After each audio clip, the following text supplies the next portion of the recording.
Now, if you guys have seen this channel, you probably know that I like Nintendo. I mean, here's me in a little Nintendo hoodie, and then here's me singing about Nintendo even. But yeah, case in point, I like Nintendo. So if you can believe it or not, I have actually never played a Metroid game. That's like the only series, only franchise Nintendo has that I have never played. I've obviously played, your Marios, your Zelda, Splatoon, Pikmin, Animal Crossing, whatever. But I have never played a Metroid game. So pretty interesting that this was my first game in the series here, Metroid Prime 4, as I imagine a lot of other people, their first experience would have also been as well. Welcome to the channel, welcome to the little video here. Excuse if you hear a jet in the background, that's probably not going to change. But, yeah, so today I kind of just wanted to do a little bit more of a chilled kind of video here. Talking about my experience with Metroid Prime 4. Now, this isn't going to be super scripted like how my videos usually are.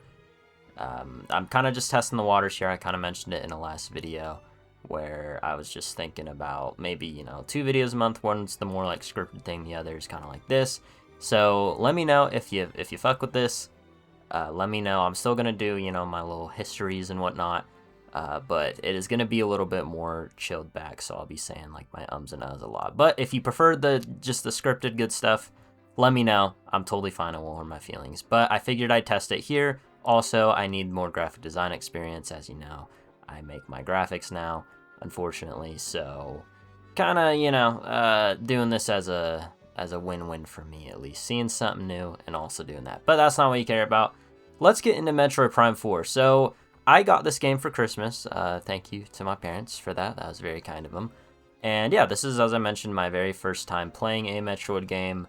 I did beat it, and I just really wanted to talk about it. It's probably a dead horse, talking about it. It maybe might not be the most entertaining thing anymore, not hitting all the irons hot. But I just had to talk about it because I beat it, and I had quite a lot to say and think about, as this was my first Metroid game. So with that, also, if you are like a Metroid veteran or anything like that, please excuse me, because again, this is my first go, so that's, kind of the point of the I Tried series.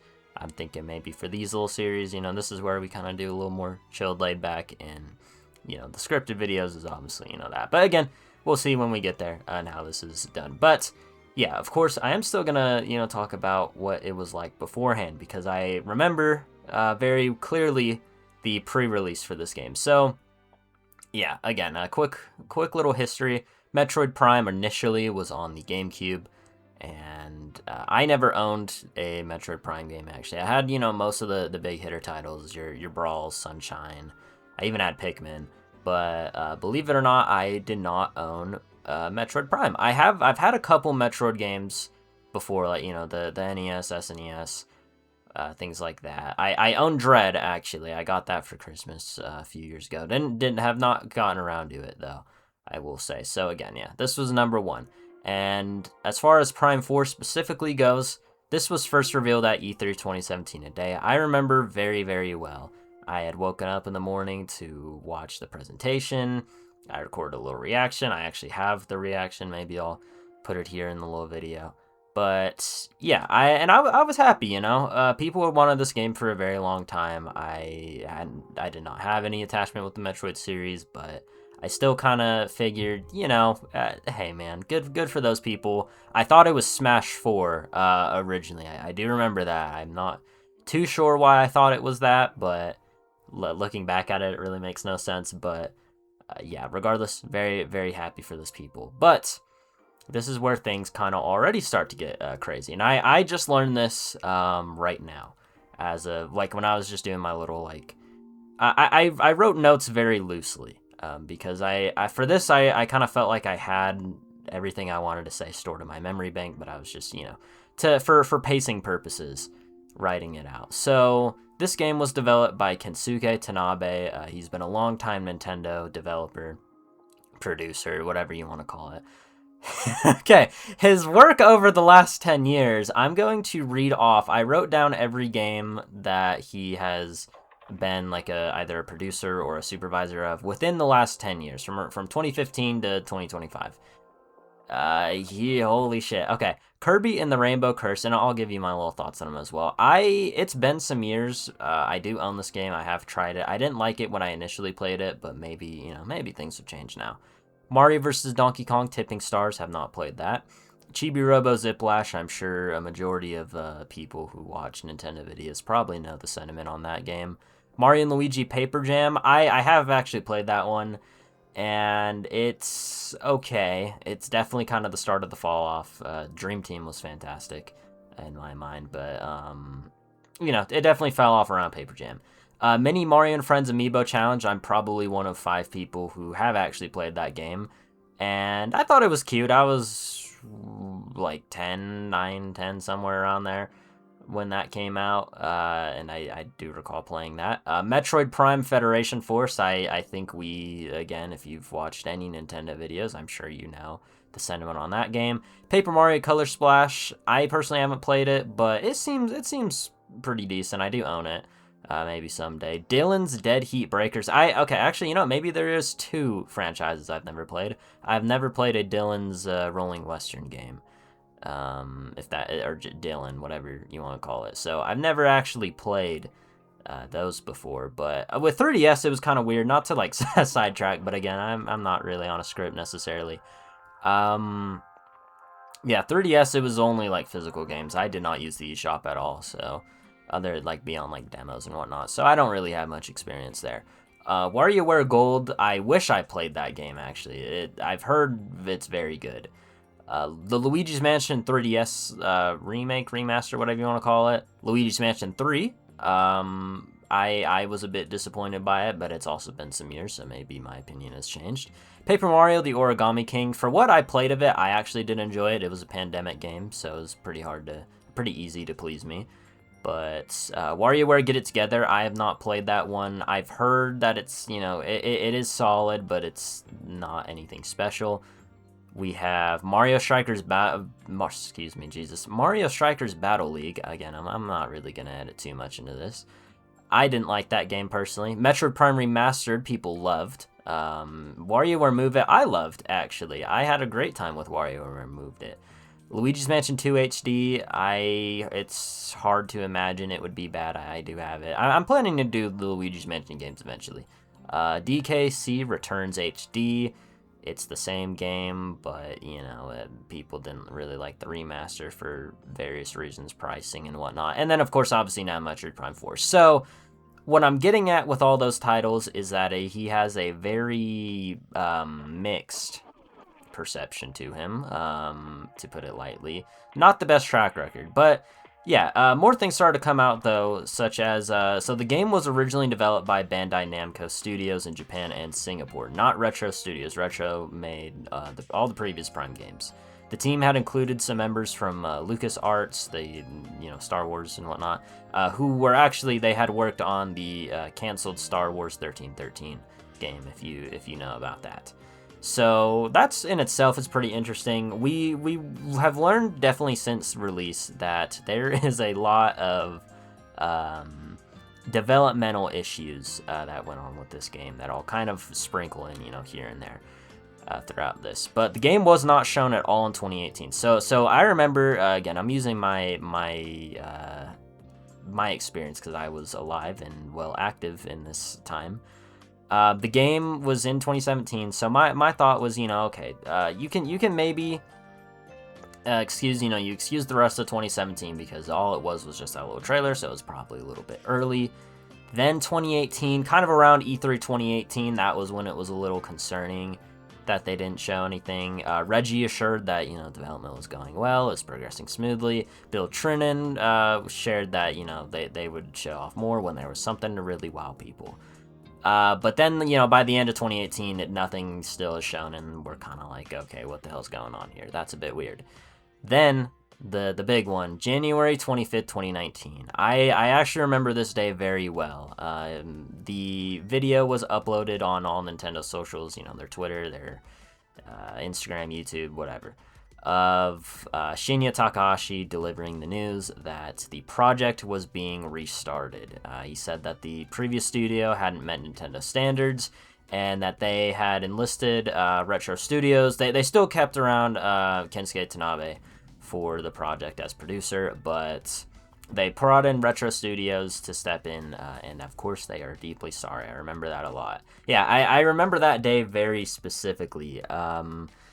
It was weird. It still is kind of weird looking back at it, because again, with Nintendo, they don't like this is a very rare scenario, and especially nowadays. That was my shower that just went off.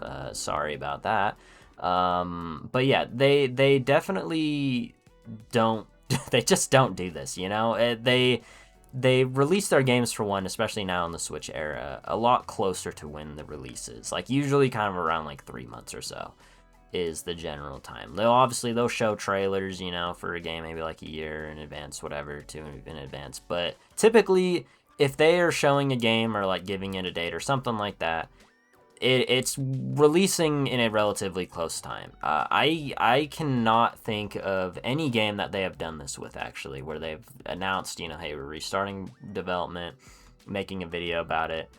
I cannot recall ever seeing that. But yeah, so that had happened, and understandably, given all that, again, we don't really hear anything for a few years. 2020, I remember as well, Retro Studios would, and like, Nintendo, mainly Retro, they would post job listings for various things, whether it was for like graphics or and specifically for storyboarding, focusing on emotional story scenes to elevate the narrative, giving it a more cinematic kind of feel. So I do remember that as well.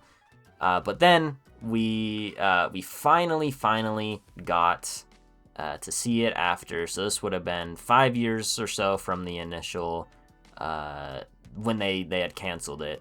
Or not canceled it, they had restarted, excuse me. June 18th, 2024, we would finally see the game. It was now titled Metroid Prime 4 Beyond. It would come out within, they dated it 2025, not even with a month or a day on it, just 2025. And the next year or so, they'd have a few more trailers come out, it'd be in a couple more directs. They'd show things like Switch 2 now that we had that, and all the capabilities that it had with like mouse control and 4K and all that stuff. Amiibo, of course, which I do have all of the Amiibo. I got that the very same Christmas, actually. Very nice there. But of course, this is all before the game would finally release on December 4th, 2025, cutting right at the deadline of 2025 release there. And of course, in fashion, which I feel like it's a sign to just not have your games be purple. If your game has a purple color scheme to it, it is probably going to piss off a lot of people, because of course they had the controversy. If you used any bit of internet, you probably know, but with like the characters, which I will get into here. That was just kind of my general little there were my thoughts, and the history of the game, everything like that. So yeah, pretty interesting there. And again, of course, we would learn that there was some developmental hell there, which, yeah, I'll sprinkle in and kind of give my thoughts on that. But yes, now let's get into the game here itself. So I'll be so honest with you, dude. I did not care about the story. I really didn't. The general premise, though, for those who are wanting to hear, is that players control the bounty hunter Samus Aran, who I got this off of Wikipedia, by the way, so I'll tell you if I think it's accurate. Players control the bounty hunter Samus Aran, who is transported to the undiscovered planet Vuros and tasked with a mission from its inhabitants, the Lamorne. She fights for survival while confronting her rival Sylux, who holds a grudge against her and the Galactic Federation. I would say that's pretty accurate. I think that is generally how that game went from what I remember. But yeah, I'm sorry. I like the story. It was tough for 2 reasons. One, again, this is my first game and I chose the 4th game. So it would have been smart had I gotten, Metroid Prime Remastered, sure. Granted, I have heard from people who have played the game that it doesn't really matter necessarily. Like, you don't have to play any of the other Metroid games, but it was kind of in similar vein. If you guys have seen, the Bayonetta videos, you're probably well aware of it by now. I started with Bayonetta 2. I did not play the first game originally. So it's kind of in a similar boat of that, where like you don't necessarily need to play it, but like you might not understand some things like Sejan or so on and so forth, whatever, Baldur, etc. So here, I mean, maybe, you know, if you didn't play previous Metroid games, you might not know who Sylix is, but it's not that difficult to put 2 and 2 together. But that's generally the story of it goes.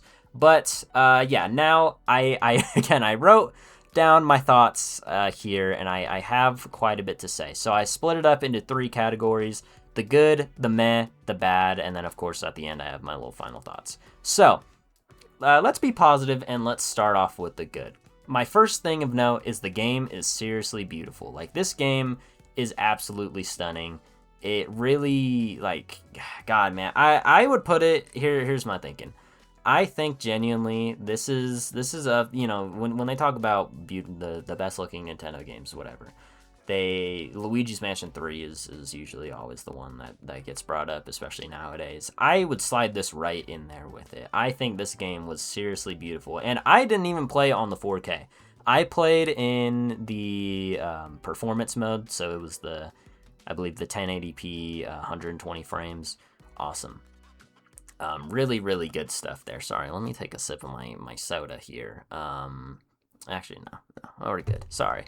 You can tell, yeah, I'm really not doing much editing on this little audio front here. Again, I wanted this to be kind of a chilled back, little relaxed one. So yeah, and the frames were great too. I'm not necessarily somebody who's like a stickler about, like, oh, you know, I need my 180 frames and, you know, my hertz and all that. If it's smooth, it's smooth. That's really all I care about. I've played games that are in 30 frames that were pretty solid. 60 is just a good rule of thumb now. So to get 120 was awesome, and I didn't do like the quality mode, the 4K, because my monitor isn't 4K. So I didn't play downstairs, so I didn't really need nothing like that. But it is still, like, even on that, you can just tell it is genuinely like a jaw-droppingly beautiful game. The environments are beautiful, and to combat with that, to go along with it, the music and the audio is also amazing too. Specifically the save station. You just feel it, like it was super immersive. Yeah, and the audio design, whether it was like, the gun shooting or various sound effects, like even walking, it really. Oh no, one thing, sorry, there is like a very specific one that just tickled my brain really good. When you go into the morph ball mode and you're in like a pretty like tight knit area, and you're kind of like rattling around, the feeling of that, oh my god, it was so good, mixed with the audio and mixed with like the rumble and the controller. It was so good. Big fan of whoever decided to do that. They should be the producer, actually. It was really good. I liked that a lot. So more of that. It had like a nice like metal, like you could feel it was like metal kind of. It was really nice, is my point. But yeah, beautiful game visually. Music and audio, great as well. Combat. Let's talk about the combat and the puzzles. We'll kind of like link these two together. I thought it was pretty solid. I didn't think it was amazing. Like, I've definitely heard the Prime games are like gassed up as like this motherland of, like, it's such good shit, your gameplay. I thought it was pretty solid, but it wasn't. I've played better FPS kind of style, shooter games, whatever, and I've played definitely a lot worse. So it was, I don't even want to say it was in the middle ground. It was good. The puzzles were also pretty good. There were some that I was just not feeling necessarily, in a sense of like, I thought they dragged on for too long. My immediate example is when you're in the ice belt and you have to collect like the little codes or whatever to unlock the areas and progress. I thought that was kind of annoying. It definitely overstayed its welcome for sure. And the scanning, actually, okay, that I totally forgot to add that in. I'll put it in like the meh to the bad. I will say I unfortunately wasn't really feeling the whole like scanning thing, but like with the combat visor or whatever it's called, the X button, if you will, I wasn't really feeling it. I'm not gonna lie, it kind of felt a little tedious, so to say, but it wasn't like it didn't take me out of the game by any means. The boss fights, back to positives. The boss fights were pretty good. I will say the Omega Griever really pissed me off a lot, but it was still good. Like, I can acknowledge that it was a very good game, boss fight wise. Like, everything did what it needed to do. They all had the abilities, pretty well executed. The abilities also good. Another good thing. I really enjoyed those. I thought that they were very well put together, and the progression throughout the game I thought was really nice as well. So big ups there. And then last thing, the length. Worst case, if you just couldn't do it, it's like a 10-hour game. Initially is what I thought. We'll get to that in the bad part, but yeah, it's only like 10, 11 hours. So worst case, if you're not feeling it, you don't have to, play it much past that point. So I think that's perfectly fine. But now we get into the meh parts here. The first thing, okay, this one I feel like I'm kind of copying out, putting it in the meh. But I do gotta talk about the mouse controls. So this is entirely just a me problem. My setup really doesn't, and like my brain is not wired for mouse controls. Typically, like historically, my shooting experience, I've primarily always played with a controller. I'm not a keyboard and mouse kind of guy. My Call of Duties, it's control. Battlefield, controller. Splatoon, I mean, you don't really have an option there. But still, controller. Even Fortnite. I used to play, in Season 1, like OG Season 1, I played on keyboard and mouse, and I did not like it. So I immediately was a controller person. So that's kind of my thing, is controller. And the mouse controls, I was actually super excited to use, because I thought that was just such a neat little concept. And it is, and it does work. It does work very, very well, but my setup and my brain wiring just could not let me do it, unfortunately. My setup is a bit too small. I didn't really vibe with having one of them pointed down and then the other, you hold kind of flat in your hand. That's like your control and whatnot. It just wasn't for me, so I switched to controller, and I had a better experience. I kind of switched around like 30 minutes in, honestly, because I just knew it wasn't going to work for me personally. It doesn't mean that it is bad. And like, it doesn't work. It works literally exactly as it was advertised, but it just isn't a me thing personally. I will say though, honestly, the aiming, and it could have again also been my thing, my settings and whatnot. I didn't feel super accurate. Like, I couldn't like focus in on a part. There's two specific parts actually. There's the Omega Griever fight when you're supposed to shoot at his legs. And like, it's not supposed to lock onto the legs, but I had a very hard time getting it to even like hit the legs. And then in the Silex, the final fight, the first phase, where you have like all the little dragon heads, and you're supposed to shoot at them, and like the green ones that you hit to get as weak points. Those also, same thing. I couldn't like lock on or anything, and it would just lock on to Silex, and I thought that was a little annoying. But it didn't really hinder my experience. I just thought I'd note that. But yeah, anyways, okay, the meh. Soul Valley, the open world little desert thing, and Viola, however you want to say it. I'm gonna mix these two together because they're essentially kind of the same thing. So, the open world, in open world games, I'm really not, like, I don't care, and I don't dislike them. I'm kind of neutral. If the situation calls for it, it calls for it. But typically, I kind of just like to be in, out. I don't really... If I fuck with a game so much, I'm exploring in it. But typically, like even if I really enjoy a game, I just kind of don't really like to do the exploring. I'm very linear in that front. So, open worlds are kind of, hit or miss, whatever. But, obviously a great open world is if, there's stuff to do that's plentiful. Makes you want to keep playing.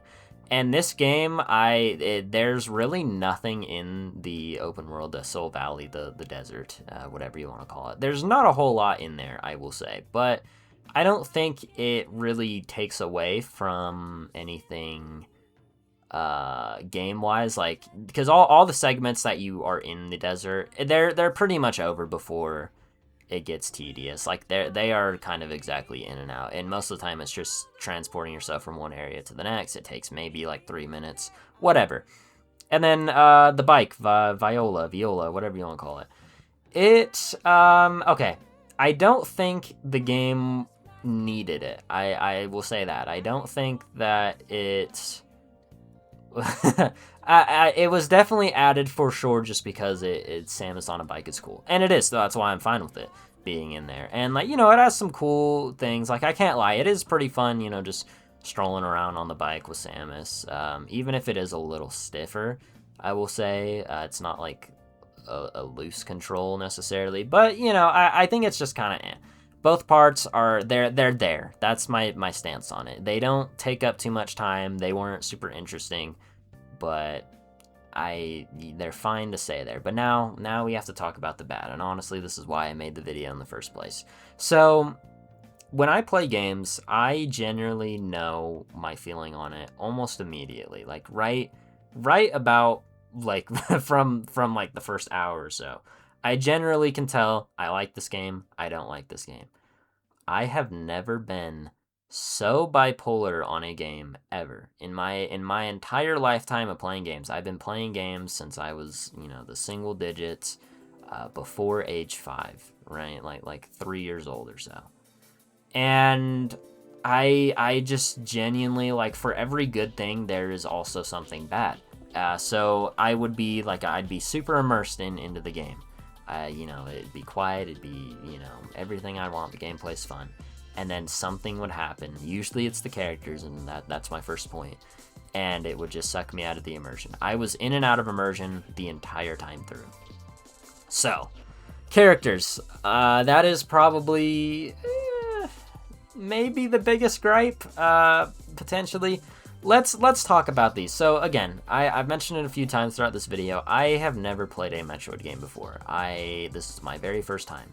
However, I know enough about Metroid to know that these games are typically, they're quiet, they're isolated, right? It's, you know, you don't have a lot of people, if any at all. It's kind of just you know, again, it's silent other than the music and the shooting noises and, you know, your enemies and whatnot. But it's not something that requires characters, and so there are characters, which, you know, it's fine, whatever. But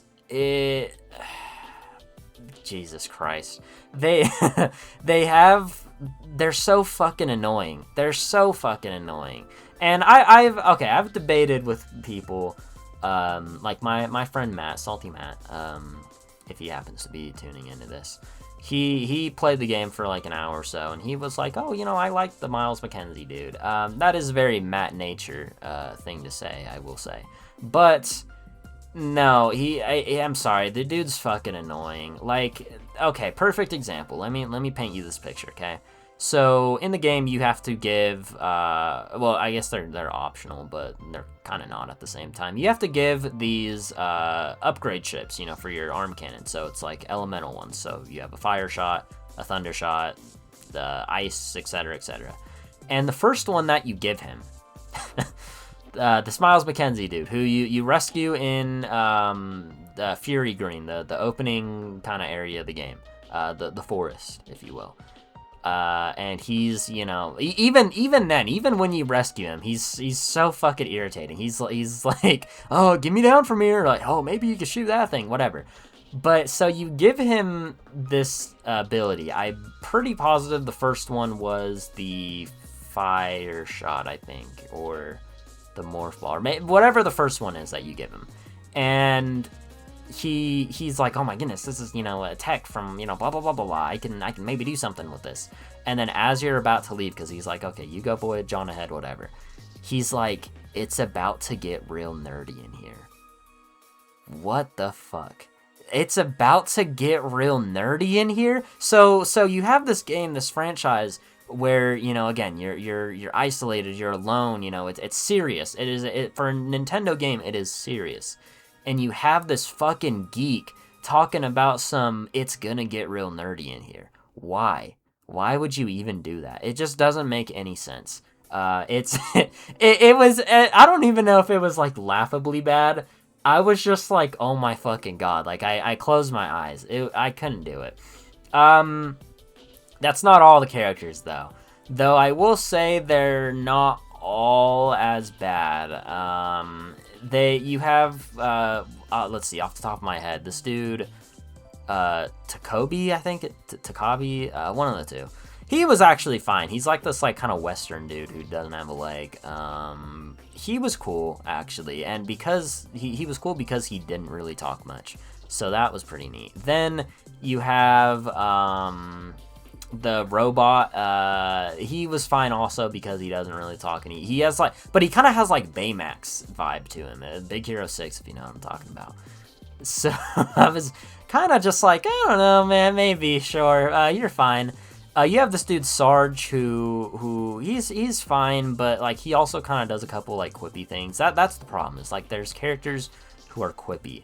Like he's like talking about like, oh man, you know, you're in the fire area, and he's like, oh, you know, I'd hate to be alone in here. No one will see you if you die. And I'm like, no fucking shit. Why did you? Okay.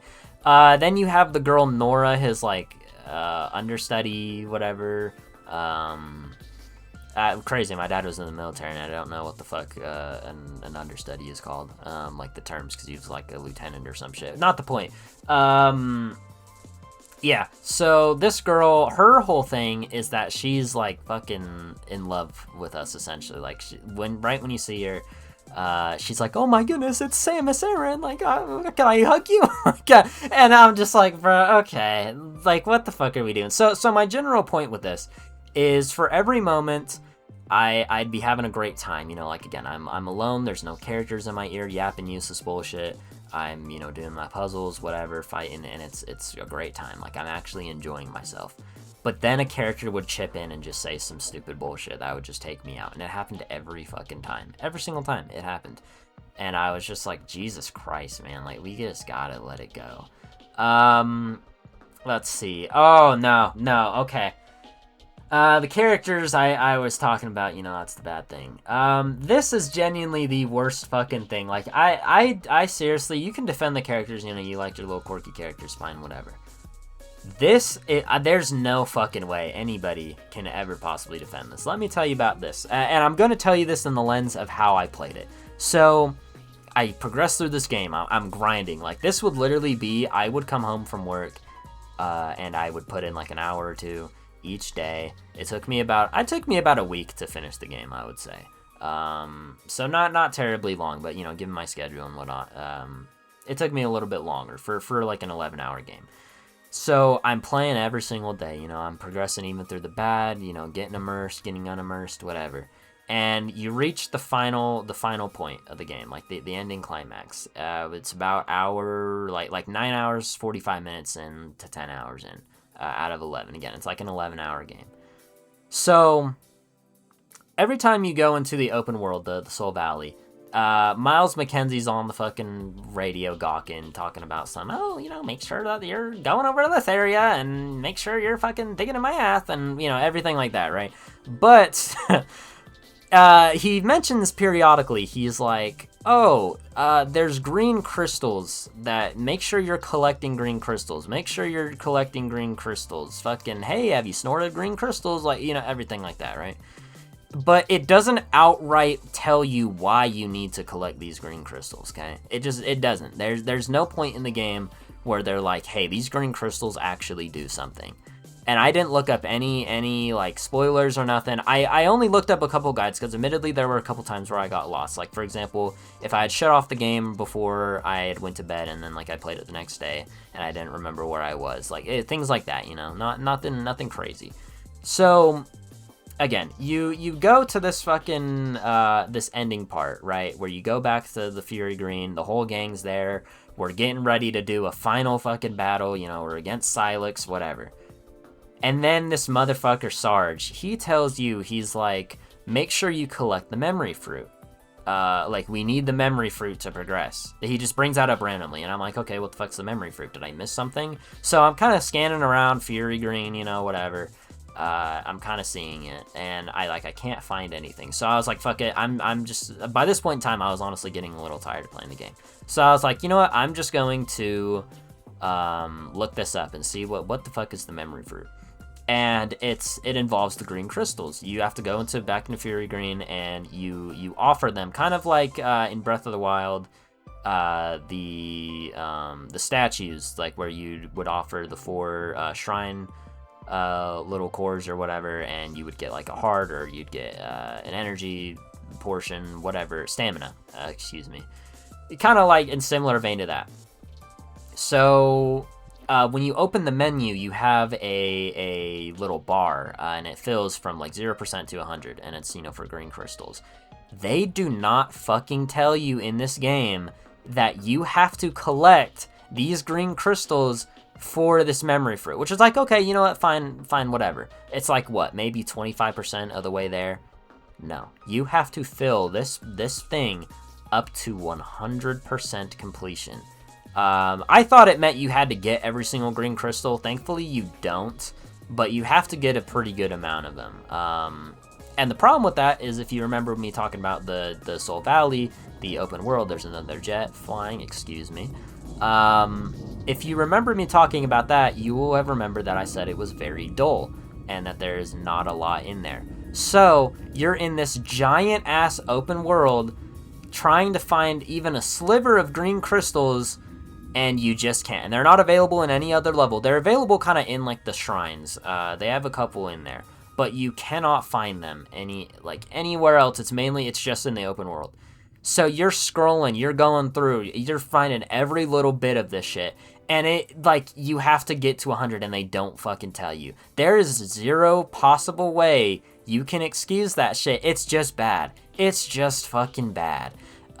So I deadass, when I first saw that and like I looked it up, I honestly thought about just shutting off the game, and I was like, fuck it, I'm done there. But I talked myself out of it. I was like, you know, maybe I can look up some exploits. I kind of did.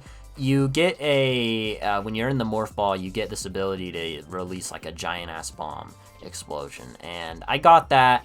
So, and there's like these giant, like kind of black and green rocks, if you will, that you blow up, and they give you a pretty decent amount of the green crystals. So I was able to kind of cheese it, but it still took me about like an additional 2 hours, in addition to everything that I had gotten like throughout the previous like 10 I was playing. So whatever, I get the green crystals finally, and he's like, oh, you found the memory fruit, and I'm like, no, you didn't fucking tell me where it was.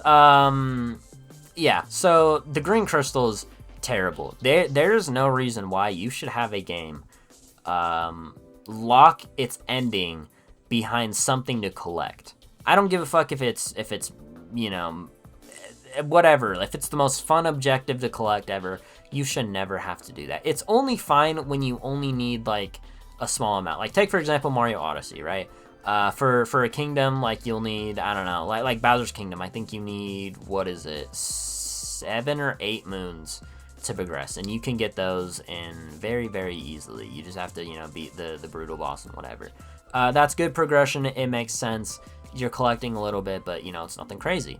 New Donk is like 20, that's perfectly fine. Like, it's small quantities.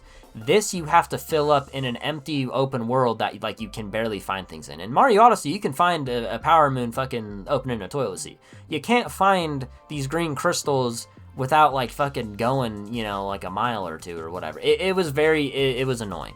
I think that is genuinely very bad game design. But we get to the climax, and unfortunately, the climax isn't very good yet either. Let me start with the Silex fight. Or actually, no. Let me start, like, you get the whole gang together, whatever. You go up the Chrono Tower, I believe it is. You know, everybody's like, wow, it's so beautiful. And admittedly, it is. It was a very nice looking area. And, you know, they're all like, this is it, Samus. You know, like, oh, we're happy to be a part of the team. Fucking go team, yippee team, whatever. I'm like, whatever, guys, I don't care. Just let me fucking put these little 5, what is it, I don't remember what the fuck they were called.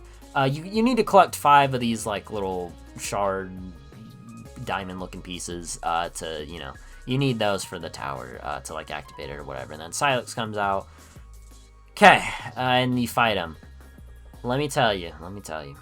Okay, the Silex fight itself, there are like 3 or 4 phases of it. Phases 2 through 4, everything after the first phase is perfectly fine. It's good, even. It's great, even, actually, I would say. I really liked when you're in, like, the little space section and, you know, you're fucking shooting at him. I like the little, like, Beyblade-looking fucking thing when he's in the ball. It's himself when he's in a morph ball. Like, it's all great there. The first phase, though, that I cannot excuse for one reason. your teammates are fighting with you. You know, all the Galactic Federation force, whatever that you've rescued throughout the journey. So your Sarge, your Miles McKenzie, the robot, whatever. That's sweet. You know, that's like, okay, you know, cool. You get to fight alongside the people you were protecting, whatever. But I cannot, in good faith, excuse the fact that they're fucking useless. They're all useless. They suck ass. Specifically, okay, so Silex in this first phase, he has this thing where with the dragon heads, I mentioned them earlier. And they're all elemental to kind of combat, you know, the ones that you had got. So you have your fire ones, your ice ones, and your electric. Cool. The problem is, and specifically the example I'll use is the electric one, the lightning, whatever you want to call it. So Silex will drop these little like purple indicators on the battlefield area. And if you're in that purple area, that means he's going to shoot the lightning down, you know, put 2 and 2 together, right? The characters don't fucking move. They just kind of stay there. So you'll be shooting, you know, whatever, fine. And then a character goes down, and they're like, ah, Samus, I'm down. And like, or like one of your teammates will be like, Samus, Miles is down, go fucking rescue him. They don't say that, but they're like, oh, you know, Miles is down, go heal him. So Samus has an ability to heal, cool, whatever. But the lightning keeps fucking going. So if you happen to be caught, or that character happens to be caught, or like you're in a bad spot where like even you're low on health, and that character gets hits again, they die, and you have to restart. So even if one character dies, you have to restart all over again. And then, of course, everybody gets knocked down each fucking time a lightning thing goes down, and it'll be multiple teammates. Like I've had I had like Nora and the fucking robot go down in one. I had Sarge and Miles go down in another. Like it was terrible, and I felt like they always fucking went down. So every single time a lightning strike would happen, they'd go down. You'd have to go and heal them, stop what you're doing. Another one would start, boom, go heal another person. Like I could not fucking believe it. I genuinely couldn't believe it. It was crazy. But you know, again, you get through the first, if you're lucky enough to get through the first fight, because like that alone literally is like enough to like, you know, I wanted to quit. But you stop there. Rest of the Silex fight is fine. I will say it ends a little anticlimactic, I'm not gonna lie. Like I literally just like fucking shot him once, and he, you know, went down and whatever. But then it ends, and they do like this thing again, how I mentioned like the pre-release, it was like, oh, you know, they hired people to make a cinematic and deep fucking story. They have these the characters, they essentially kind of all sacrifice themselves to to, you know, so you escape and, you know, whatever. And they have a little ending cutscene where Samus has you get like a pendant from the Takobi guy. He was my favorite character because, you know, he obviously didn't talk. So if anybody shouldn't have died, it was probably him. But, you know, he tosses you a little, like, pendant, and you hang it on a tree, and it's supposed to be deep and sad, and I just didn't care, because I didn't fucking like the characters. Maybe if you were, like, so deeply attached to him, you would have been like, oh my god, they died. I didn't care, honestly, I'm not gonna lie to you. But, yeah, and then the game overall, like, it kind of just felt like a slog to play through, like, because I was so taken in and out of immersion, I was just like, Jesus Christ, can I finish this? So, okay, my final thoughts, that's what we're all here for, right? What do I rate the game? I would give the game a 7 out of 10. Like, it is the most 7 out of 10 I've ever fucking played. It's not a broken game, like, thankfully, you know, there were no buggy, glitchy messes, but the characters, the green crystal, like, you know, kind of a slog, the weak ending, I just, you know, I don't care. Oh, one more good thing, actually, and I would say this might even be the best thing. The cutscenes are gorgeous. Like, I guess you'd say CGI. I don't know what to call them. Like, the high-budget cutscenes, specifically, look straight out of, like, if Nintendo made movies, which, I mean, they do. They make, like, you know, Mario, and they'll make a Zelda. But, yeah, like, it was absolutely just stunning. I could not myself believe it. But, yeah, no. 7 out of 10. I think it did enough correctly to where I would consider playing another Metroid game, but it did enough wrong to where I genuinely don't think I would ever play this specific game again. I don't even want to touch it. But, yeah, those were my thoughts again. I did not script this. I kind of just was shooting shit just to shoot it. I'm testing this out. If you guys like these kind of videos where I'm just a little more laid back, so to say, I don't really have a crazy script. I'm just kind of, you know, shooting shit off the dome, let me know. I had fun recording this actually, and like it's not like anything too serious editing. This is literally just an excuse to get better at graphic design. That's kind of my whole point. And I happen, you know, I had the I Tried series, so put two and two together, why not? It made for an appropriate fit. But again, yeah, if you don't really fuck with it, just let me know. It's totally fine. I of course, my bread and butter is my scripted, you know, heavily edited, whatever. That's never gonna change. That's not going away just because of this. This is just kind of like, you know, a second video a month, a little bit more laid back. So those are my thoughts right there. If you have played Metroid Prime 4, let me know what you think. Hopefully I didn't scare you away, or maybe hopefully, I don't know, depending on how you look at it. Let me know what you thought of the game if you have played it. If you haven't played it, are you interested? Do you want to see it? Maybe not, I don't know. I will say I did not record any gameplay footage here because I just, you know, I didn't really think I was making a video on this, to be honest, but I only did once I finished it because I had to talk about it. So all my gameplay footage, you know, is linked by whoever I ended up using the footage for. We'll shout them out. Yeah, but that was my thoughts on Metroid Prime 4. Thank you all so much for watching the video. I hope you have an amazing day, and I will see you all next time. Goodbye.